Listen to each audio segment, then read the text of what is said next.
एक समय की बात है, जापान में पहाड़ियों के बीच स्थित एक गांव में हिरोशी नाम का एक आदमी रहता था। वह अपनी बुद्धिमत्ता, दयालुता और कड़ी मेहनत के लिए जाने जाते थे। उनमें वह प्राकृतिक करिश्मा था जो लोगों को उनकी ओर आकर्षित करता था। लेकिन एक बात की कमी उन्हें हमेशा रहती थी कि उन्हें वह सम्मान नहीं मिल पाता था जिसके वह हकदार थे, और इसका कारण उनकी 6 आदतें थी जो उनके विकास में बाधा बन रही थी और उन्हें अपनी क्षमता तक पहुंचाने से रोक रही थी। एक दिन वह पहाड़ की चोटी पर गया जहां एक साधारण मंदिर के एक कोने में जैन गुरु रहते थे। मास्टर अपनी बुद्धिमत्ता और ज्ञानोदय के लिए पूरे क्षेत्र में प्रसिद्ध थे। जैसे ही उसने हिरोशी को अपनी ओर आते देखा, उसने बड़ी मुस्कान से उसका स्वागत किया और बड़े प्यार से उसे बैठने के लिए कहा। इसके बाद हिरोशी ने अपना दिल खोल दिया और जैन मास्टर को अपने संघर्षों और कठिनाइयों की कहानी सुनाना शुरू कर दिया।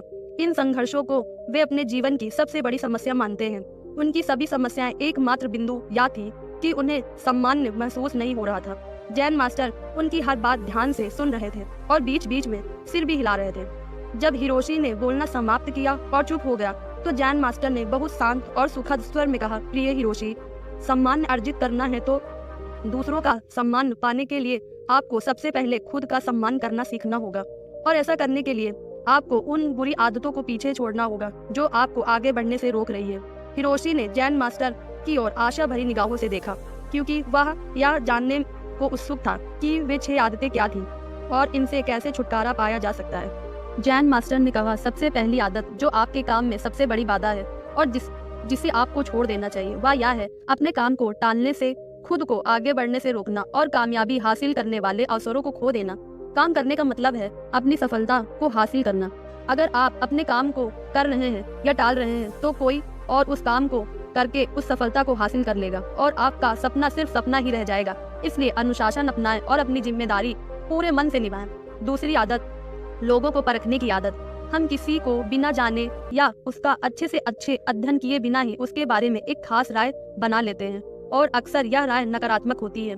यह राय बनाने का मतलब है कि फिर हम उस व्यक्ति को उस नजरिए से नहीं देख पाएंगे जैसा वह वास्तव में है, क्योंकि हमारी राय ही इसमें हमारी सकारात्मक राय नहीं बननी चाहिए। जैन मास्टर ने जो तीसरी आदत बताई वह है कि हर बात पर दुखी होना बंद करना चाहिए। हर स्थिति और हर चीज में हमारे नियंत्रण में नहीं हो सकती, ना ही सब कुछ हमारी इच्छा के अनुसार होगा। इसलिए जो चीजें आपके नियंत्रण में नहीं हैं और जिनके लिए आप कुछ नहीं कर सकते, उनके लिए दुख महसूस करना बंद कर दीजिए। चौथी आदत है ईर्ष्या और द्वेष को दूर करना और अपने अंदर किसी भी शिकायत या असंतोष को दूर करना।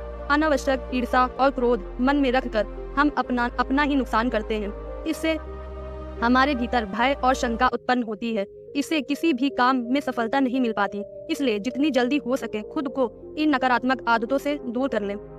5वीं आदत जो आपको छोड़ देनी चाहिए, दूसरों को दोष देने की आदत। किसी भी गलती के लिए दूसरों को दोषी ठहराना बहुत गलत है। इससे समाज में हमारी बहुत खराब छवि बनती है और हम अपनी गलतियों से सीखकर आगे बढ़ने की बजाय अपनी गलतियों को छिपाने और दूसरों को गलत साबित करने में ध्यान केंद्रित करते हैं। इसलिए किसी और को दोषी ठहराने से बेहतर है कि हम अपनी गलती स्वीकार कर लें और इससे सीखकर आगे बढ़ें।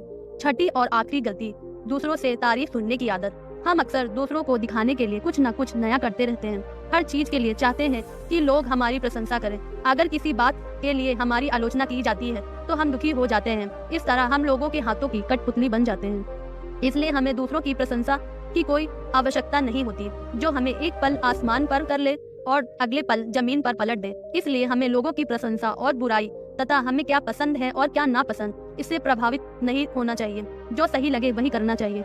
नैतिकता पर कायम रहने के बावजूद हिरोशी ने जैन मास्टर से कहा कि आपने 6 बुरी आदतों के बारे में बताया, लेकिन बुरी आदतों को छोड़ना और नई आदतों को अपनाना बहुत मुश्किल है। जो हमारा सवाल यह है कि हमारा दिमाग नई आदतें अपनाने का विरोध क्यों करता है और कैसे नई आदतों को आसानी से अपनाया जा सके। जैन मास्टर ने कहा कि अधिकांश लोग आदतें बदलने में असफल हो जाते हैं क्योंकि नई आदतों से उनकी अवास्तविकता उम्मीद जुड़ी होती है। उदाहरण के तौर पर, अगर कोई व्यक्ति सुबह जल्दी उठकर व्यायाम करने की नई आदत विकसित करता है तो उसे उम्मीद होती है कि इस आदत से उसका वजन तेजी से कम होने लगेगा या फिर उसका शरीर तेजी से मजबूत हो जाएगा, जबकि हकीकत में ऐसा नहीं है। 5वीं आदत, धन्यवाद का भाव। आप अपने जीवन में जो भी आदत विकसित करना चाहते हैं उससे जुड़ी चीजों के लिए ब्रह्मांड या सर्वोच्च शक्ति के प्रति आभार व्यक्त करना शुरू कर दें। उदाहरण के लिए, यदि आप खुश रहने की आदत विकसित करना चाहते हैं तो सभी अच्छी चीजों के लिए आभार व्यक्त करना शुरू करना चाहिए, जिससे आपके जीवन में खुशियां आए और फिर आप देखेंगे कि वे सभी अच्छी चीजें कई गुना होकर आपके पास वापस आने लगेंगी। यह बात याद रखें, जो लोग निष्क्रिय और असंवेदनशील होकर बैठे रहते हैं वे गलतियां नहीं करते। गलती वही लोग करते हैं जो कुछ नया करने की कोशिश करते हैं।